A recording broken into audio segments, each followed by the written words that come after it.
Profesionales excepcionales. Con Javier Pascual.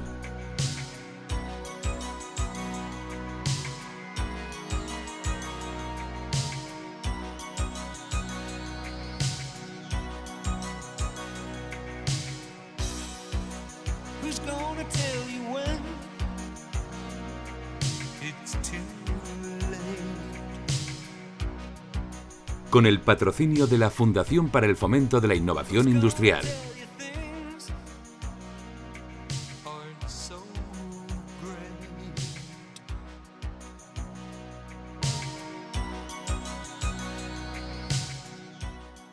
Buenas tardes, amigos de Profesionales Excepcionales. Hoy tengo el placer de entrevistar a uno de esos ingenieros ilustres que han contribuido al desarrollo de la ingeniería con nombre español. Desde siempre nuestros ingenieros han extendido su labor al extranjero, pero en la década de los 70 se empieza a gestar la internacionalización de nuestras empresas. Y es a finales de esa década cuando nuestro entrevistado de hoy se incorpora al mercado de trabajo, recién acabado su carrera de ingeniero industrial, y en concreto se une a la empresa de ingeniería española que fue fundada por su padre. Una empresa que forma parte de un grupo de ingenierías españolas que se abren paso tanto en proyectos nacionales como en el extranjero, y además con notable éxito. Me refiero, en concreto, a Pedro Aguilera Reija. Él es doctor en Ingeniero Industrial por la Universidad Politécnica de Madrid, que como sabemos además es patrocinador nuestro, y cuenta con más de 40 años de experiencia en ingeniería, 25 de ellas como director general de esta ingeniería tan significativa para España, como digo, que se llama Aguilera Ingenieros. Ha liderado más de 500 proyectos en 4 continentes, especializados en instalaciones críticas, biosanitarias, eficiencia energética y edificios singulares. Es miembro de ASRAE y ha presidido el consejo directivo de TOP-E. Entre sus obras destacan CPDs para el Banco Bilbao Vizcaya Argentaria y para Mapfre, hospitales como Helios en Alemania y complejos para firmas como Glaxo, una gran multinacional, como todos sabemos, farmacéutica, y otra multinacional farmacéutica, Pfizer, y también en edificios singulares como las torres de Repsol y de SACIR y el estadio emblemático del Santiago Bernabéu, o también el Hotel Ritz-Carlton de reciente construcción. Actualmente dirige un equipo de más de 50 profesionales en su compañía. Pedro, bienvenido a nuestro programa. Muchas gracias. Un placer tenerte aquí hoy. Muchas gracias. Espero que lo disfrutes. Espero cumplir vuestras expectativas. Pedro, en este programa en el que vosotros sois los protagonistas y el centro de la entrevista, os pedimos en primer lugar que habléis de vuestra experiencia, o tu experiencia, primero tu vocación, si te viene, bueno, ya has dicho que tu padre era ingeniero y fundó fundó la empresa, con lo cual tú ya tenías una parte ahí de vocación incorporada, pero ¿cómo fue esa formación, esa vocación, tu incorporación luego en la Escuela de Ingenieros, tu decisión por hacer ingeniería industrial? Y también podemos hablar, ¿por qué no?, ¿qué opinas de la formación de los ingenieros industriales o qué nos falta? Y finalmente, ¿cómo fue la incorporación a tu mercado de trabajo? Bueno, en primer lugar, quiero agradecerte que hayas pensado en que yo pueda venir aquí a aportar algo, aunque mi único mérito más que excepcional es haber intentado cumplir con mi obligación dentro de mis capacidades, mis límites y, bueno, pues con mucho esfuerzo. Gracias. Te voy a contar un poco de mi vida. Mi padre, cuando se casó, era perito industrial. Él trabajaba, pero su ilusión era hacerse ingeniero industrial superior. Estamos hablando de finales de los años 50, en unas circunstancias de una España en crecimiento, pero la diferencia que había entre los peritos y los ingenieros era muy importante, sobre todo a nivel de competencias, y toda su ilusión era poder ser ingeniero. Lo he dicho siempre en este programa, lo vuelvo a recordar. Yo cuando entré en Initec había mesas de peritos y mesas de ingenieros. Y no tenían las mismas el mismo tamaño. Por supuesto, yo entré en el año 80, o sea, imagínate hasta qué año permaneció ese tipo de diferencia. Bueno, creo que luego ya cuando yo entré daba igual, a veces eras ingeniero y te daba una mesa de perito que estaba por allí, pero es curioso. También lo que decías de tu padre, ¿no? Por complementarte un poco, yo creo que nuestros padres vivieron una generación de trabajadores natos, porque además tuvieron que estudiar, mi padre tuvo que estudiar, pero al mismo tiempo tenía ya hijos, porque claro, al acabar la guerra había que hacer de todo, había que ganar dinero, había que estudiar y había que prepararse, ¿no?, para tener 2 o 3 trabajos al mismo tiempo. Perdona que te interrumpí. No, decirte que en aquella época las competencias profesionales y sobre todo la capacidad profesional estaba muy, muy limitada a la titulación superior. Entonces, mi padre, desde que termina la carrera de perito industrial, se casa, tiene 4 hijos, hasta que termina la carrera de ingeniería industrial pasan 12 años. O sea, mi padre ya era un senior el día que termina la carrera de ingeniero industrial superior. Y aquello, pues, de alguna manera marcó también la vida de la familia, la existencia, porque tenía que trabajar y estudiar a la vez. No se podía estar en casa porque papá tenía que estudiar y había que bajarse a la calle. Todos estábamos pendientes de los exámenes. Es decir, mi padre también tuvo el reto de conseguir una admisión en la Universidad Libre de Bruselas, en Anderlecht, e hizo la carrera de ingeniero superior eléctrico, pero en aquella época las convalidaciones no existían y bueno, le dieron la máxima titulación, pero aquello tampoco le sirvió aquí para mucho, así que tardó 12 años en terminar la carrera. Entonces, eso sí, de alguna manera, pues lo he vivido en casa, he vivido el ADN, me acuerdo perfectamente.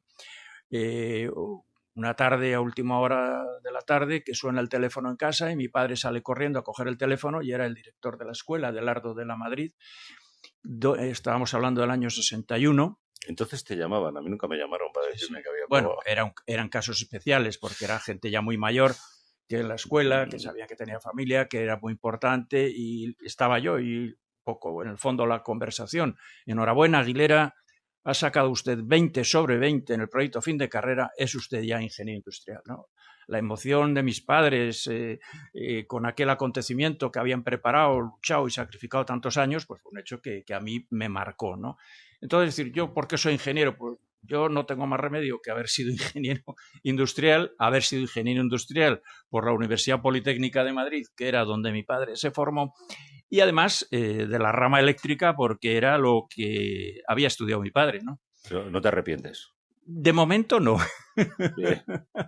Si de momento no te arrepientes, no creo que te vayas a arrepentir. De momento no. Estoy muy satisfecho de haber hecho la carrera, haber estudiado lo que he estudiado y ahora contaré un poco pues aquellas cosas que entiendo que han sido importantes en mi vida, ¿no? O sea, ya el primer año que voy a la escuela, yo empiezo la carrera 9 años después de que la terminase mi padre. O sea, que mi padre, no voy a decir que fuese compañero mío, pero me seguía.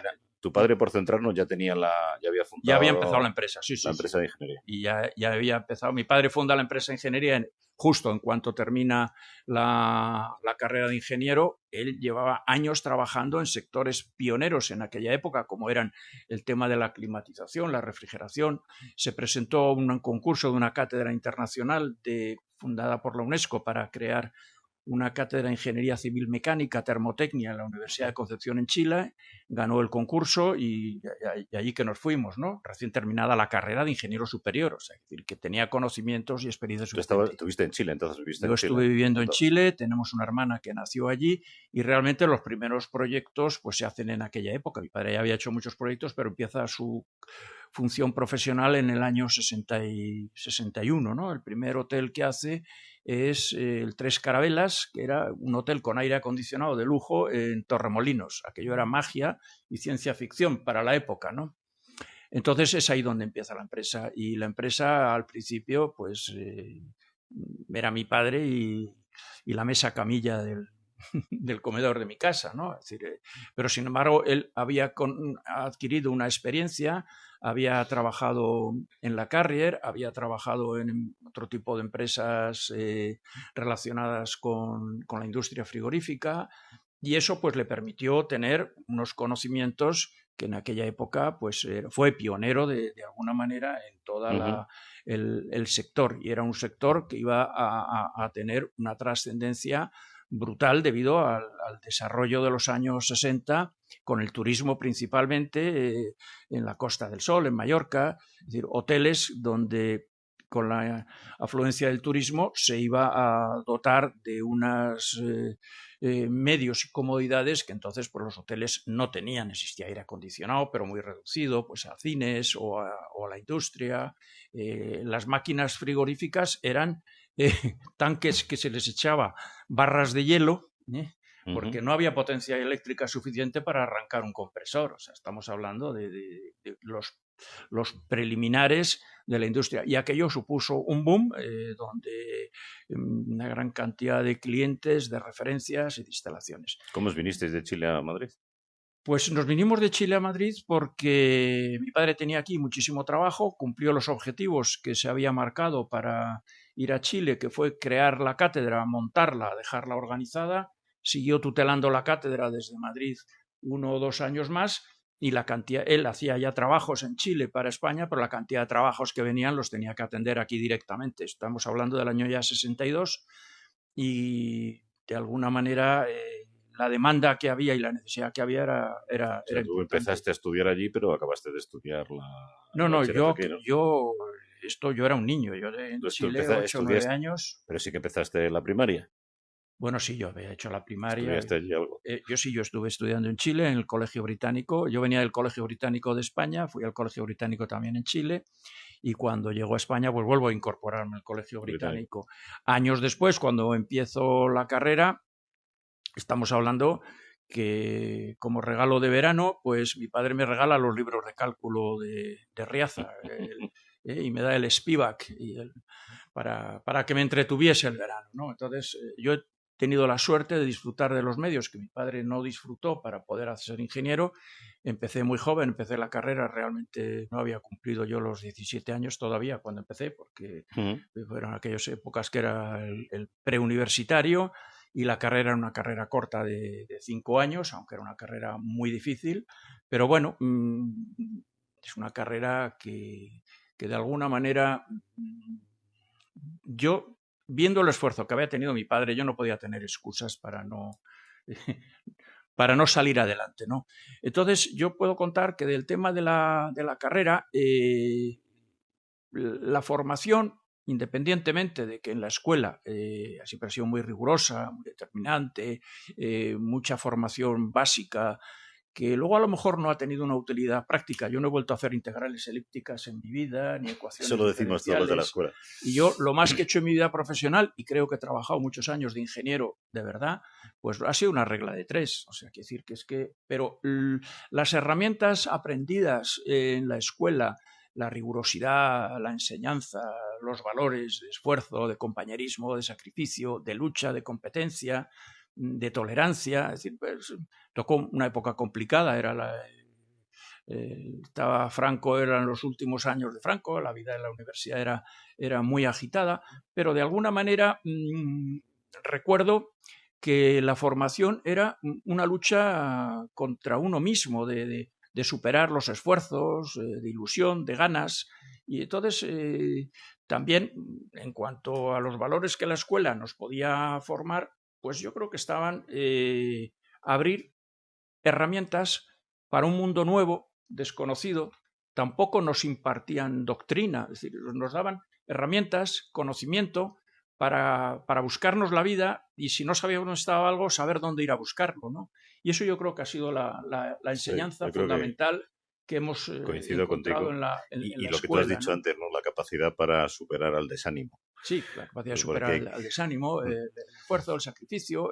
Bueno, de alguna manera tuve también la fortuna de poder acabar la carrera muy joven, hacer el servicio militar, bueno, pues casarme, formar una familia y demás, pero bueno, yo lo tenía predeterminado. Fue una época terrible porque cuando acabamos la carrera no había trabajo. Recuerdo que los compañeros de promoción, una de dos, o se iban a Renfe, que admitía, o se iban a la universidad. No había muchas más alternativas de trabajo. Y yo, bueno, yo tenía un puesto de trabajo esperándome, impaciente. Que eso fue una suerte en tu caso. Impaciente con mi padre, ¿no?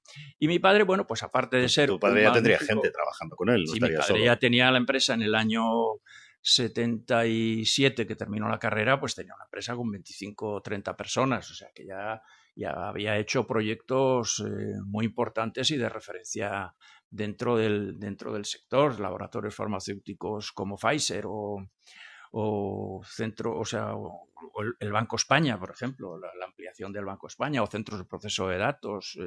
Bueno, es decir, la empresa ya en aquel momento, mi padre, eso lo pasa que mi padre, pues llegó un momento que le interesaban otras cosas y de alguna manera, pues me acogió en la empresa y la dificultad de ser padre y jefe a la vez. Esa era mi pregunta. A veces es no es muy fácil no complicado. trabajar, Tuve el mejor padre del mundo, pero como jefe, pues ¿qué voy a decir? Siendo un mandado, nadie habla bien de su jefe, ¿no?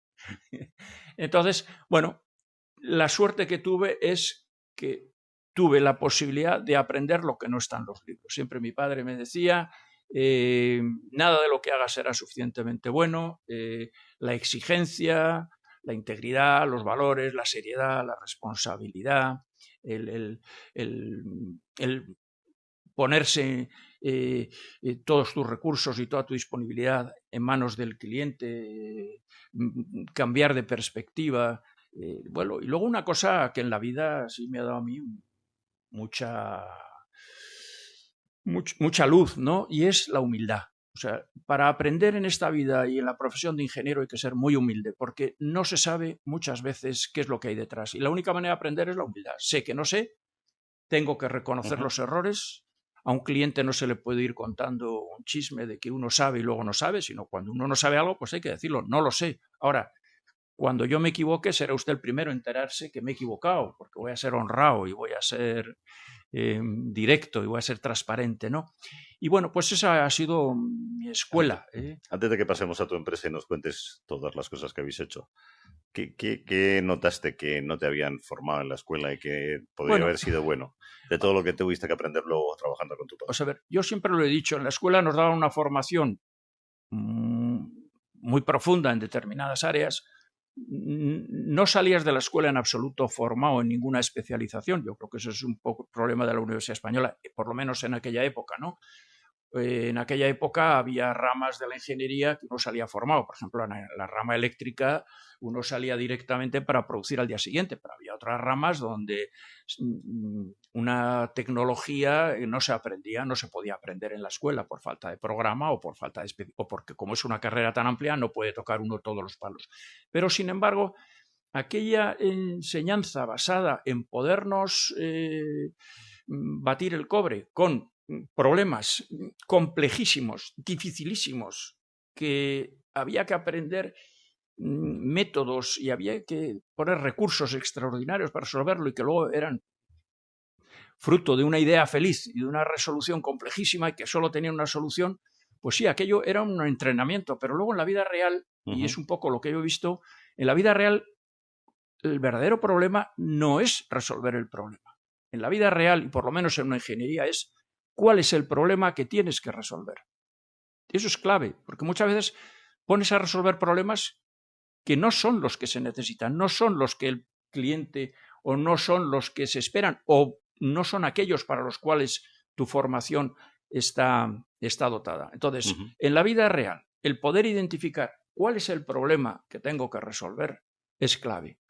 Y para eso es un poco lo que yo entiendo que en la escuela, por quizá una falta de contacto más con el mundo real, nos quedaba corto, ¿no? Yo estoy totalmente de acuerdo contigo. Sí. Hacía falta mucho más contacto. Yo creo que todavía les hace falta. Hace falta más contacto y un poco también por la humildad. Yo salía de la escuela sabiendo hacer ecuaciones diferenciales, pero yo no sabía lo que era una bajante de saneamiento. Pues entonces, claro, entra uno en un mundo irreal que no existe. Entonces, saber el problema que uno tiene que resolver es clave. Y es ahí donde hay que perder el tiempo. Es ahí donde mi experiencia me ha dado que tiene uno que profundizar y dar. Y después, una vez que están los parámetros acotados, que están las hipótesis definidas, entonces sí hay que lanzarse y no es complejo. Y luego otra cosa que yo he visto siempre un poco, es decir, yo en la vida profesional pocos problemas técnicos irresolubles recuerdo, los habré tenido, pero no recuerdo, no odio valores. Sin embargo,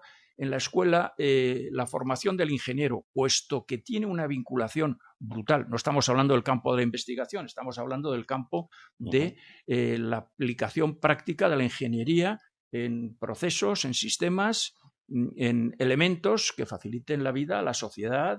Y el ingeniero industrial, por lo menos en mi caso, creo que tenemos un impacto brutal en la sociedad y en lo que nosotros podemos hacer o dejar de hacer. Y hacerlo bien o hacerlo mal tiene un impacto tremendo frente a terceros. Entonces, yo he hecho un poco de menos en la escuela una formación más en valores éticos, en valores de gestión, en valores de contexto, porque muchas veces uno se aísla y pierde uno las referencias del contorno de lo que uno tiene que resolver o que tiene uno que vivir. Y eso es un poco, que no es una crítica, sino que es que no se puede. Creo que los ingenieros hoy en día salen magníficamente bien preparados, desde luego bastante mejor que lo que salí yo. Sí falta pues un poco más de integración con el medio, con la experiencia, y que también, como hay muchas ramas del conocimiento, hay muchas enseñanzas que no son regladas, con lo cual pues hay áreas donde hay un déficit importante. Nosotros en la empresa siempre hemos tenido el principio fundamental de enseñar. La enseñanza y la formación ha sido fundamental. Siempre yo cuando viene un ingeniero joven en la empresa digo, mira, no sé si vas a ganar mucho o poco dinero, eso va a depender, quizá no va a depender de ti. Ahora yo te garantizo que aprender vas a aprender. Y el aprender pues es un capital, es un valor que hoy en día es fundamental, porque el formarse, el saber es algo que se lleva uno consigo mismo y es algo que tiene una aplicación fundamental para nuestra sociedad y para nuestra actividad y nuestro saber hacer. En tu paso de todos estos años contratando gente, que habrás contratado un montón de ingenieros. Menos a ti. Menos a mí. Está bien esto. Recordarlo aquí en la entrevista. Me ofrecieron trabajo, tengo que decirlo, y la verdad es que lo recuerdo con muchísimo cariño, pero al final no llegamos a un acuerdo. No, el acuerdo fue que le parecía poca cosa. Bueno, no sé, lo dije así, entonces lo... No, lo dijiste muy honradamente y te lo agradecimos. Estamos hace casi 40 años.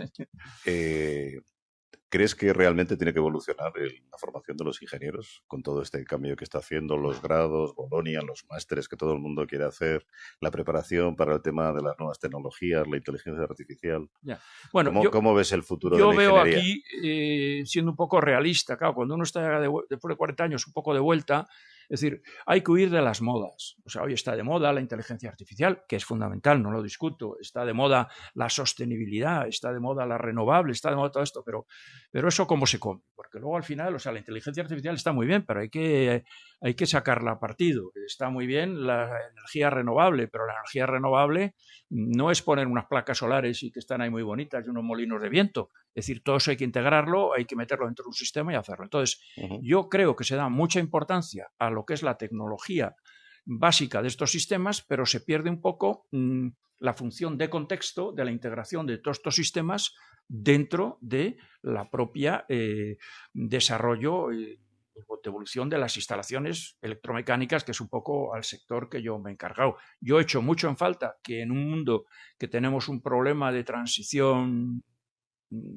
energética, léase por el tema de la descarbonización, que tampoco hay que confundir la ideología y la ideologización con los avances científicos. Es decir, todo es malo. Es decir, la ciencia es la ciencia y la ideología hay que tener cuidado porque no es absoluto la ciencia, ¿no?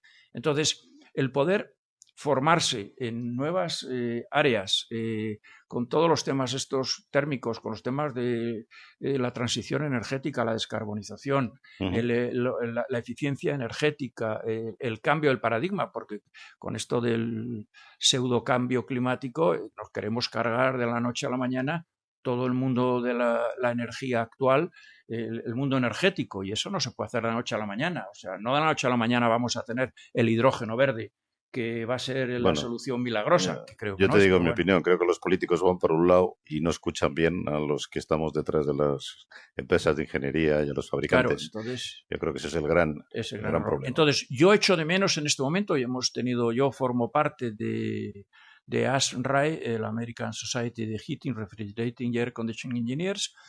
Soy miembro desde el año 74 y hemos intentado, junto con ASRAE, crear seminarios y cursos para formación dentro de estas áreas, que no existe una formación reglada y hay una demanda brutal, pero brutal en España de ingenieros con esta formación que no llegan a poderse completar. Entonces, llegan a las empresas y se tienen que formar en la empresa, con lo cual es un hándicap para su carrera profesional cuando gran parte de ese conocimiento o una parte sustancial lo podrían obtener con estos cursos especializados, que es muy difícil en la universidad actual hacerlo, y sobre todo en la universidad pública. Yo soy un gran defensor de la universidad pública, porque la universidad pública es una universidad igualitaria, es una universidad que permite mucho la interacción, que permite el conocimiento, la diseminación, decir, la relación, es decir, ese sentido de... Y claro, el que falte esto y que para cubrir estas lagunas tenga que irse obligatoriamente o a academias o a centros universitarios privados o centros que están dirigidos por algún tipo de interés legítimo determinado en ciertos sectores, pues no deja de ser de perder esa libertad que tiene la enseñanza pública de independencia, ¿no? Pues claro, si yo, compañía eléctrica, monto un centro de formación en determinado tipo de área, pues yo voy a intentar darle mi formación, lo que a mí me interesa. La universidad pública tiene otros intereses, pero estos vacíos que existen, digo, este tema que lo conozco, que es el tema de las instalaciones térmicas, ¿no? Pero me imagino que en todos los sectores se da. Y eso sí que creo que es importante, pero son más de formación que no de cuestionamiento de los principios, de los objetivos, de seriedad, de competencia, de superación, de esfuerzo, de compañerismo, de sacrificio, bueno, lo que son valores en sí. Uh-huh. No quiero extenderme mucho más. Muy bien, Pedro, si te parece, estamos llegando casi a la mitad de nuestra entrevista. Si te parece, hacemos un pequeño corte y seguimos después hablando de tu empresa. De lo que quieras, encantado, muchas gracias.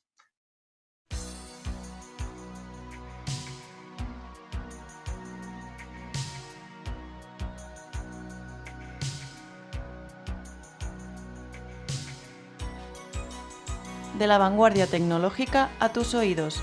Profesionales excepcionales. Iluminando el hoy y acercando el mañana.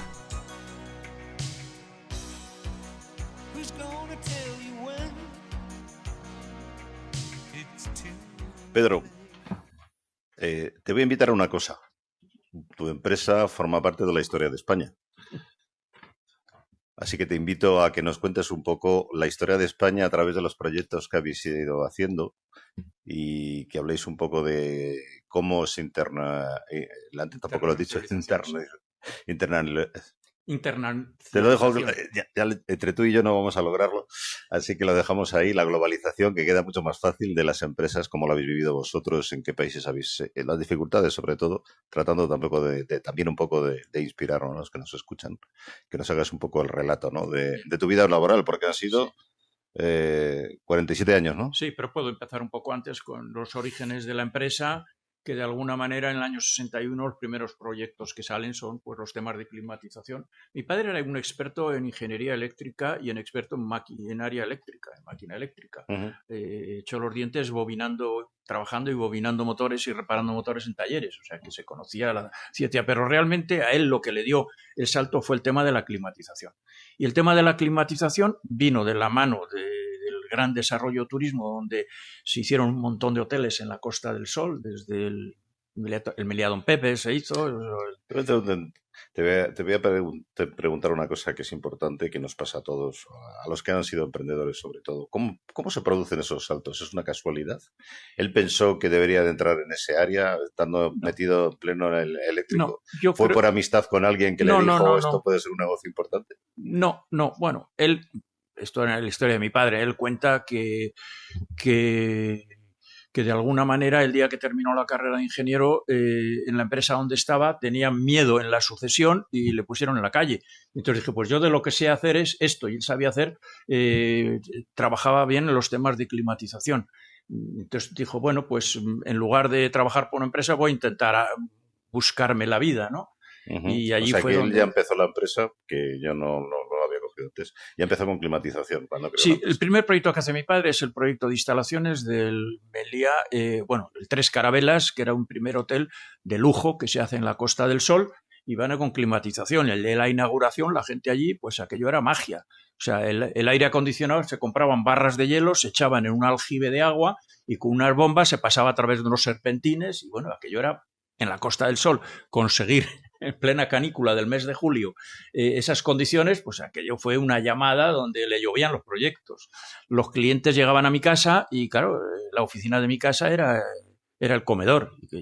Entonces, bueno, pues se decía, mire, espere un poco en la escalera porque no tengo otro sitio donde tenerle. Cuando tú haces algo, entonces fue una cosa más... En aquella época toda la máquina de frío venía de Estados Unidos. Venían de Estados Unidos. Carrier, bueno, existía aquí Ramón Vizcaíno, que estaba más dedicada al sector de refrigeración industrial. Bueno, había una empresa de industria, pero el poder poner todas esas piezas juntas pues era complicado. Una de las cosas que ocurre, que era un poco decir, bueno, pues 2 años después llegan unos americanos de Estados Unidos que preguntan que van a hacer una fábrica muy importante en España y que necesitan un ingeniero que sepa mucho de psicometría y de refrigeración. Y empiezan a preguntar y, bueno, pues acaban yendo a ver a mi padre. Y el día que vienen los americanos, pues lo mismo pasaba, que no hemos terminado de comer, que esperen en la escalera. Esa era la primera fábrica que hace Pfizer en España, o sea, no estamos hablando de ninguna tontería. Entonces, el primer desarrollo es el sector turismo, el segundo desarrollo empieza el tema de fábricas, bueno, la fábrica de Pfizer, la fábrica de Lilly, que tenían una componente tecnológica de climatización importante. En paralelo empiezan los desarrollos de los grandes edificios o sedes corporativas, estamos hablando del Banco de Bilbao de Azca, la ampliación del Banco de España, estamos hablando del complejo Azca, que hay varios edificios allí emblemáticos, empiezan los centros de proceso de datos, el primer centro de proceso de datos con tecnología de estado sólido de alimentación interrumpida tiene lugar en Iberduero, en Bilbao. Sigue el Banco de Bilbao, el Banco España, el Banco... ¿Qué año estamos hablando? Estamos hablando del año 68, 69, 70, del 70. La gran época del desarrollo industrial de España. La gran época del desarrollo industrial de España. Yo entro a trabajar en el año 77 en la empresa y entonces allí los proyectos que estaban haciendo pues era el centro de control de la central nuclear de Lemóniz. O sea, quiere decir que es un poco para situarnos, o el Teatro Arriaga, estamos hablando de eso. Y en paralelo, pues hubo un desarrollo turístico muy importante también en Canarias. Primero fue en la Costa del Sol, el segundo es en Canarias, donde empiezan a hacerse grandes desarrollos e inversiones de clientes alemanes. Entonces, nosotros no es que hayamos ido al mercado, es que de alguna manera el mercado ha venido a un conocimiento que teníamos y luego el propio mercado, los propios clientes son los que nos han llevado y nos han transferido, ¿no? Estamos hablando ya de los finales 70, cuando yo entro en la empresa, y el tipo de trabajo, pues empezamos con los temas de hospitales, hacemos el gran hospital de Mafre en Majadahonda, se trabaja mucho en temas de edificios singulares, se trabaja también en temas empiezan los complejos turísticos, ya no es el hotel, sino ya es el complejo turístico, y ya empezamos en los años 80, empezamos un poco con la internacionalización. Al trabajar con clientes extranjeros, pues el cliente extranjero que le has hecho un complejo turístico en Canarias te dice, oiga, ¿y por qué no me hace usted el complejo turístico también de Senegal, la ingeniería de las instalaciones? Oiga, o voy a hacer una cosa en Ceilán o Sri Lanka. Vosotros como ingeniería habéis ido siguiendo también a vuestros clientes. Nunca hemos establecido como estrategia de empresa centros o buscar mercados fuera, sino que hemos ido siempre siguiendo al cliente y dando soporte al cliente. Lo cual es muy seguro. Lo cual es seguro, una empresa pequeña que no necesita financiación, que no necesita porque no te la dan, entonces tienes que ser autosuficiente, tienes un cliente que te conoce, que es serio, que te paga y que te lleva y eso. Entonces, ya también supervisión de montaje y puesta en marcha. Sí, nosotros hacemos lo que es pura ingeniería, no llevamos gestión de obra, ni llevamos gestión de proyectos, ni controles, ni nada. Es decir, hacemos lo que es diseño y después supervisión o asistencia técnica. Entonces, nosotros empezamos a trabajar en el extranjero de la mano de un tour operador turístico, que era el primer tour turístico alemán, que era Neckermann, y fue el que nos llevó pues, por medio mundo, en Ceilán, en Tailandia, por todo el Mediterráneo, en Turquía. Es decir, ¿Cuáles serían las claves de ese éxito? Es decir, que un cliente te llame a otro, pues, porque ese ha sido vuestro éxito. Ese ha sido nuestro éxito. La teoría de las guindas. Tú sacas una guinda a un cesto y una saca otra y saca otra, ¿no? Bueno, pues un poco también la ilusión, el entusiasmo, la fidelidad con el cliente, la confianza. O sea, nosotros siempre hemos procurado ser la extensión del cliente. Y nos hemos denominado, somos la oficina técnica del cliente, o sea, que nos consideren como algo propio. Entonces, en ese sentido, pues ya en el año 84 empezamos ya con proyectos significativos, hubo un concurso internacional que bueno, pues fue la ilusión, pero tampoco, y fue la inconsciencia, por si no, eso no se consigue. La base aérea de Torrejón de Ardoz, que tenía algo así como, no llegaba a 20 megavatios de potencia instalada, funcionaba a 60 hercios y eran a base de unos generadores alimentados por diésel que venía del oleoducto de Rota, y aquello tenía un coste brutal. Sacaron un concurso para crear unos cicloconvertidores de conectarse a la red nacional a 50 y convertirlo a 60 hercios. Aquello era una cosa que hay muy pocas referencias en el mundo y ninguna de esa potencia.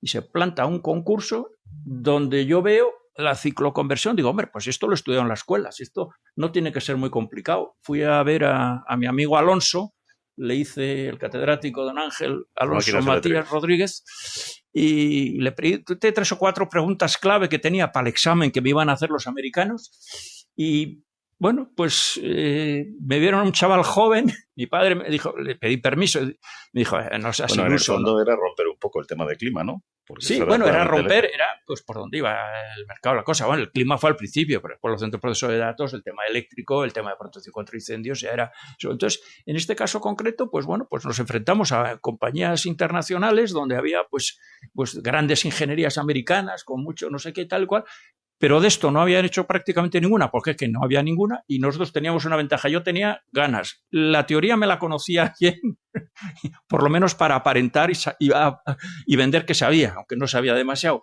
Y luego el tema del conocimiento local, y aquello, bueno, pues casualmente pasamos el proceso, nos adjudicaron el proyecto, y eso nos dio una entrada a esta teoría que digo yo, de que un cliente trae a otro. Ese primer cliente pues lo dirigió un capitán de la Navy americana, que cuando terminó este proyecto dijo, estos tíos, yo creo que le contrata la Pacific Bell para vender a Telefónica los laboratorios de investigación y desarrollo, y dijo, no, yo quiero que vengáis con nosotros porque me fío de vosotros, y nos encargan el Centro de Investigación y Desarrollo de Telefónica. La confianza, y nos convertimos, bueno, pues ese cliente nos ha paseado por todo el mundo, o sea, nos llevó a Egipto, nos llevó a Polonia, nos ha llevado, hicimos toda la red de telefonía móvil de Polonia, hicimos las bases de Egipto, y eso ha sido nuestro éxito. Estamos hablando de finales de los años 85, y en ese momento damos un salto cualitativo que ha sido clave para la empresa,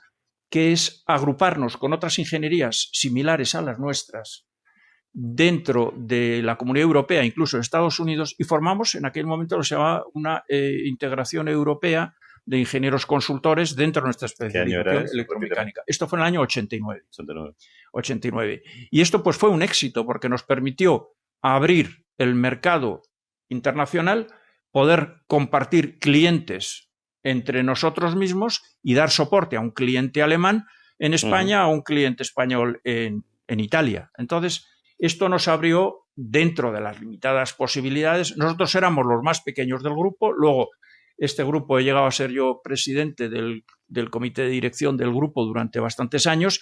Luego al final este grupo pues ha acabado muriendo de éxito, ¿no? Porque todos han sido, menos nosotros que nos hemos resistido a ser de alguna manera absorbidos por grandes empresas de ingeniería que a su vez se iban fagocitando unas a otras, ¿no? Entonces, te voy a hacer un par de preguntas. Fáciles. ¿Cómo se hace para no perder dinero en un proyecto? Uy, eso todavía no lo he descubierto.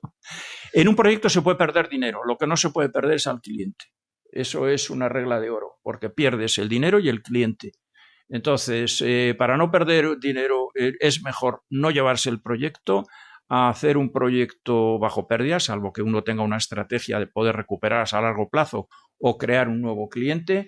Pero para no perder un proyecto, lo primero es dar calidad. O sea, los proyectos no se terminan cuando se han terminado las horas, se terminan cuando el proyecto cumple los fines a los cuales se ha previsto. Hacer otra cosa por no perder dinero es dejar una bomba de relojería que antes o después puede estallar. ¿Cómo se negocian los fuera de alcance?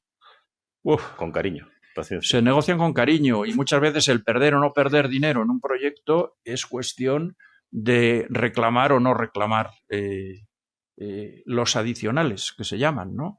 Y bueno, pues el cliente tiene que entender que los costes no se transfieren y menos se esconden. Los costes hay que declararlos y hay que ser honrado. Y la mejor inversión que puede hacer un cliente es gastarse dinero en ingeniería, que luego no haya imprevistos en las obras y que puedan controlar el coste de la obra y la funcionalidad y el éxito de la obra, ¿no?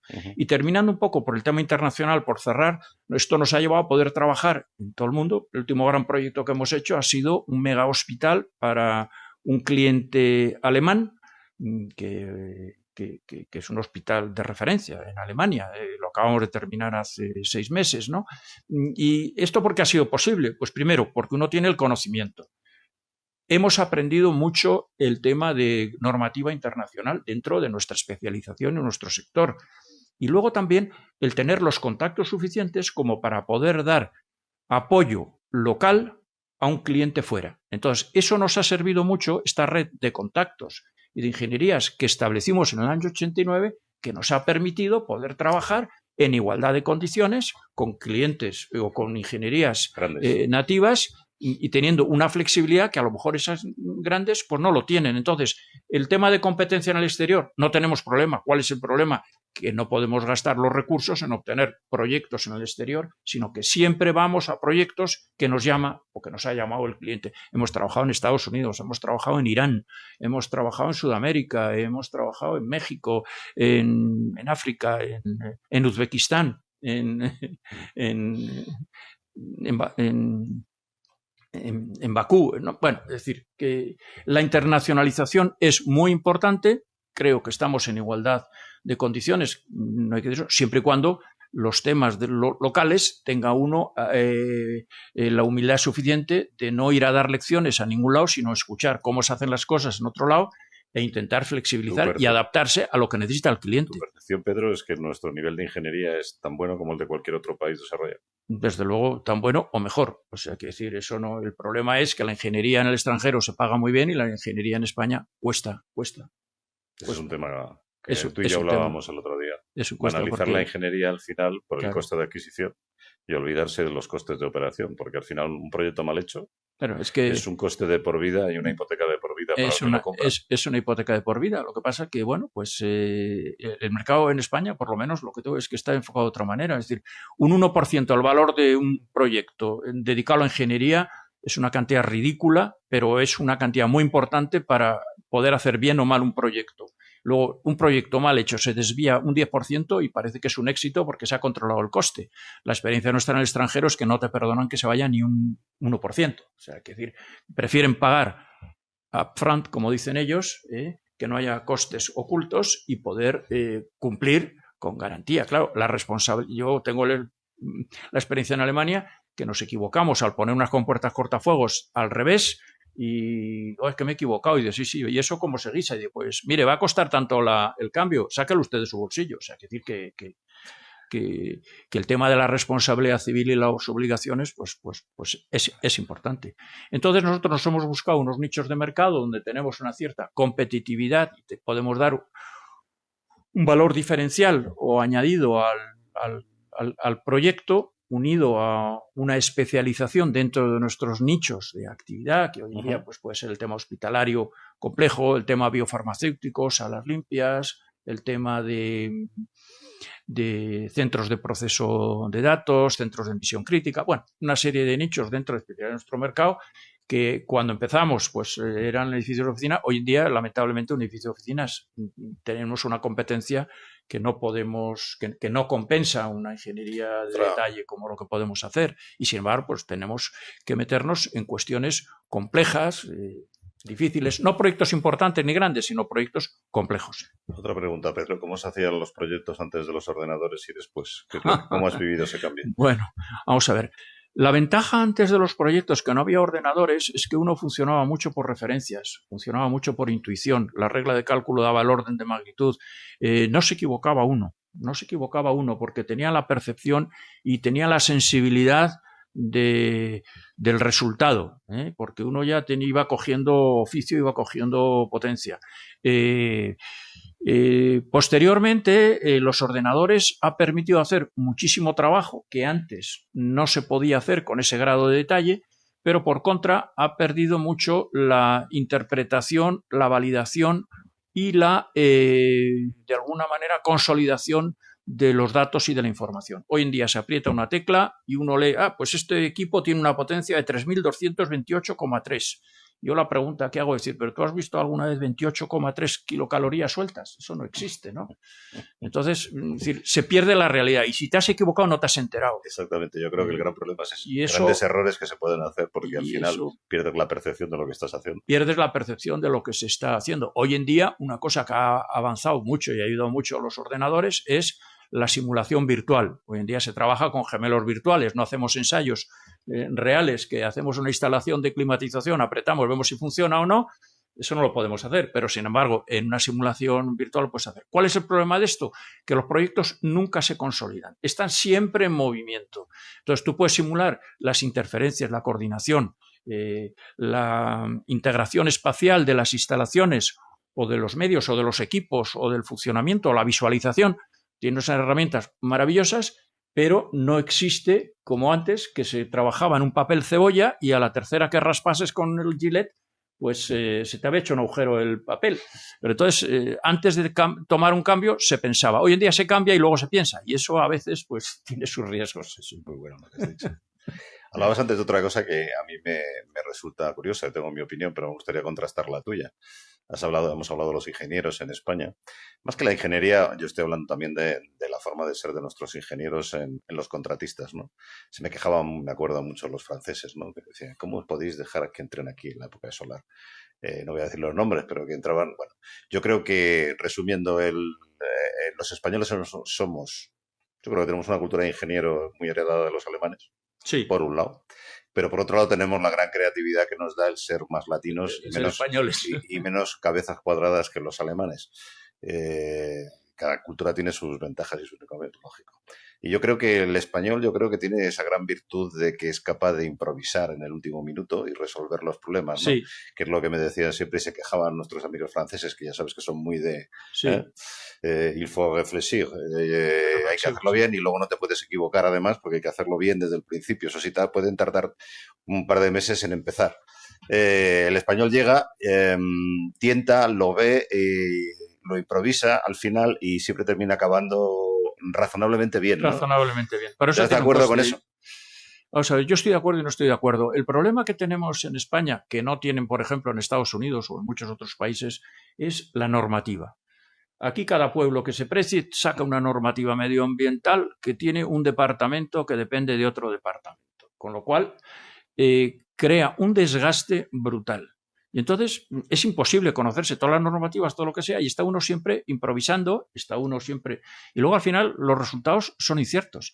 Cosa que en Estados Unidos la normativa no la crea el Estado, la crean asociaciones. Yo pertenezco a ASRAE, gran parte de la normativa a nivel mundial del sector de climatización energético la da ASRAE. Luego es el gobierno el que decide si quiere esa norma aplicarla o no aplicarla. Entonces tiene uno una directriz, unas referencias claras, entonces puede uno seguir más claro el camino. Aquí, como no lo hay, pues uno tiene que tirar para el monte y para donde sea y se orienta y uno va espabilando. Y bueno, pues eso es poco eficiente. O sea, pero eso es poco eficiente. Entonces, el que pueda existir como Estados Unidos, que todo Estados Unidos tiene 2, 3 tipos de normativas fundamentales y que te las sapes bien, pues eso. Y para trabajar en el extranjero, luego no te van a pedir la normativa del pueblo de Kinshasa, ¿no? Te van a pedir, oye, ¿qué normativa funciona? Pues es la EN o la NF.23. Pues, y eso, pues, en ingeniería a nosotros nos ha sido, para poder trabajar en el extranjero, muy útil. La improvisación tiene sus riesgos y no todo el mundo es un genio improvisando, y lo mismo que puede tener grandes aciertos, puede tener uno grandes equivocaciones.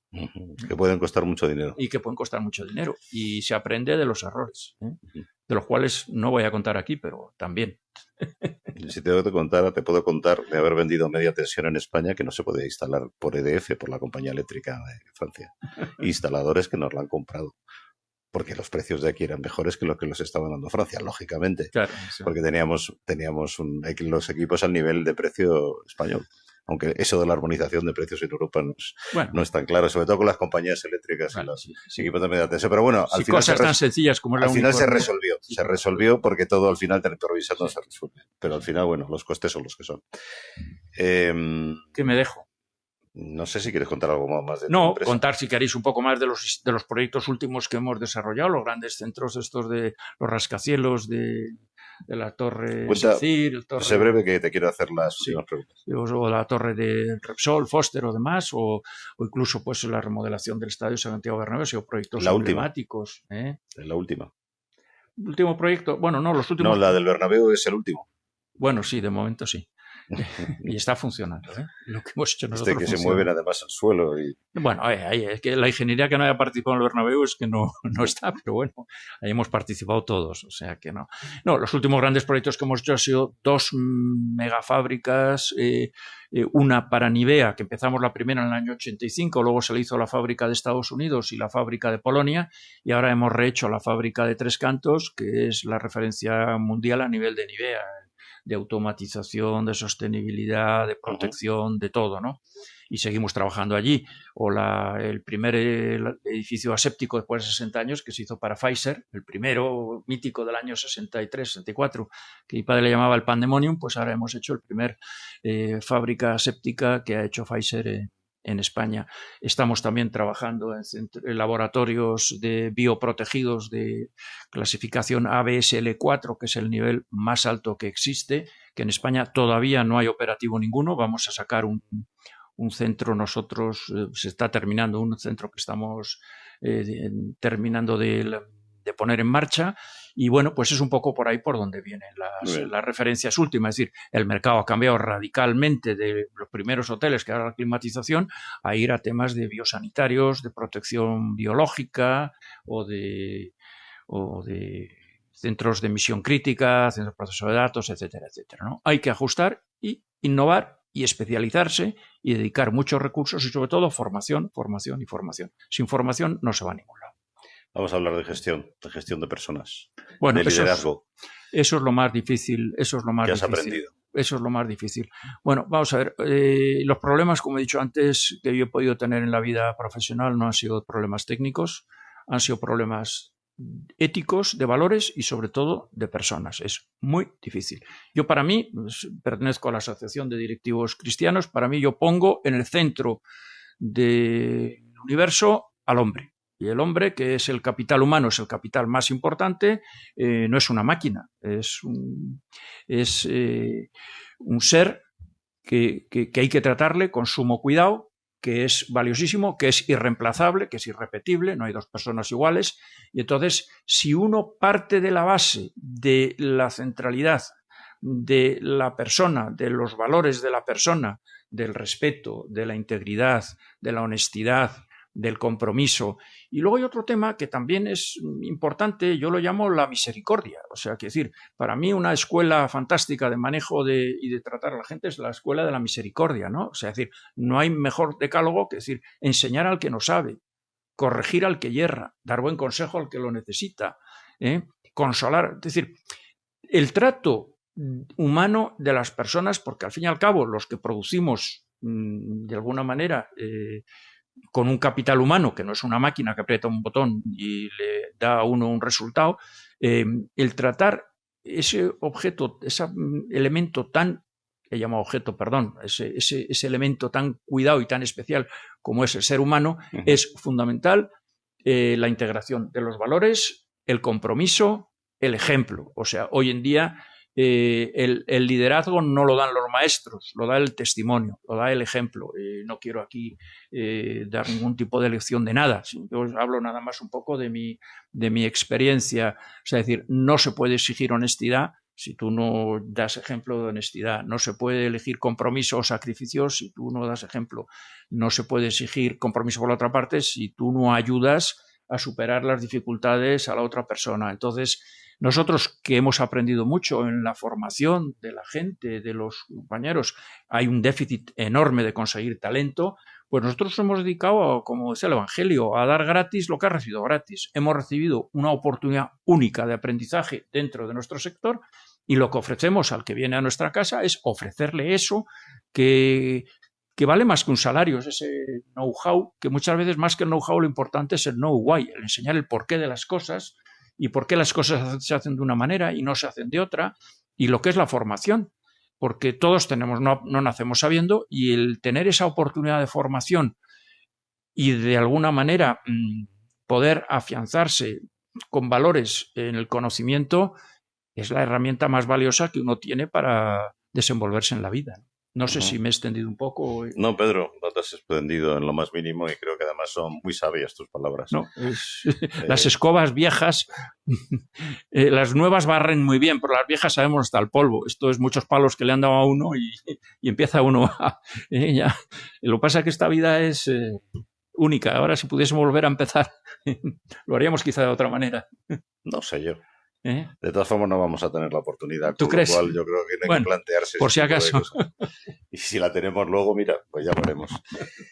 Muchas gracias por tu contribución a este programa. Muchas gracias por todas las lecciones de vida que nos has dado y también por interpretar un poco cuál ha sido el desarrollo de este país a través de una ingeniería tan emblemática como la vuestra.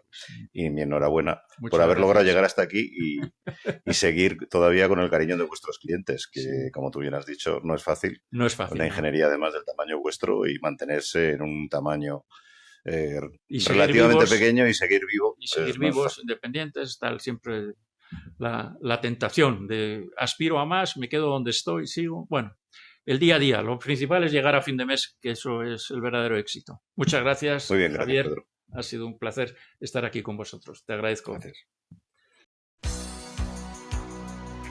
De la vanguardia tecnológica a tus oídos. Profesionales excepcionales. Iluminando el hoy y acercando el mañana.